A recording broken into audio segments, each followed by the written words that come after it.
কানাডার সীমান্ত থেকে ফিরে আসার অভিজ্ঞতার পর যুক্তরাষ্ট্রে বিশ্বকাপ খেলতে যাওয়া নিয়েও বাড়তি সতর্কতা চেয়েছে ইরান। দেশটির ফুটবল ফেডারেশনের সভাপতি মেহেদী তাজ বলেছেন, বিশ্বকাপ সফরে ইসলামিক রেভলিউশনারি গার্ড কর্প আইআরজিসিকে যেন কোনোভাবে অপমান করা না হয়, সে বিষয়ে ফিফাকে নিশ্চয়তা দিতে হবে।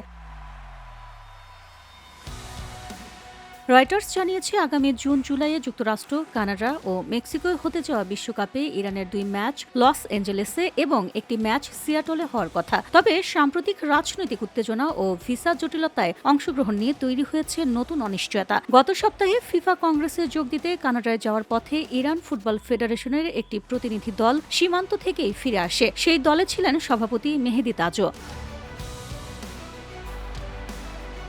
ইরানের অভিযোগ, কানাডায় অভিবাসন কর্মকর্তাদের আচরণে তারা অসম্মানিত হয়েছে।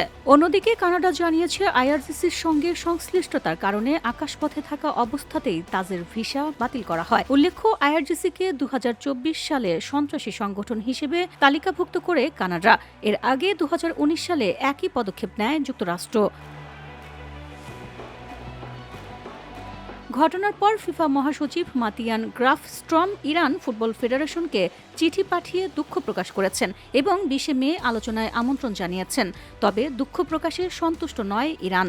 তেহরানের দেওয়া এক বক্তব্যে মেহেদী তাজ বলেন, যুক্তরাষ্ট্র সফরের আগে স্পষ্ট ও লিখিত নিশ্চয়তা চান তারা। তার ভাষায়, তাদের রাষ্ট্র ব্যবস্থার প্রতীক, বিশেষ করে আইআরজিসিকে যেন অপমান করা না হয় সেটি নিশ্চিত করতে হবে। তিনি আরও বলেন, এই নিশ্চয়তা থাকলে কানাডার মতো ঘটনা আর ঘটবে না, নচেত যুক্তরাষ্ট্র সীমান্ত থেকেও প্রতিনিধি দল ফিরে আসতে পারে। এদিকে যুক্তরাষ্ট্রের পররাষ্ট্রমন্ত্রী মার্কো রুবিও জানিয়েছে, ইরানের খেলোয়াড়দের বিশ্বকাপে অংশগ্রহণে আপত্তি নেই, তবে আইআরজিসির সঙ্গে সংশ্লিষ্ট কাউকে যুক্তরাষ্ট্রে প্রবেশের অনুমতি দেওয়া হবে না। ফুটবল প্রশাসনে আসার আগে তাজ নিজেও আইআরজিসির একজন উচ্চপদস্থ কর্মকর্তা ছিলেন। তিনি বলেন, ইরান বিশ্বকাপে যাচ্ছে নিজেদের যোগ্যতায়, আয়োজক ফিফা কোনো রাষ্ট্র নয়।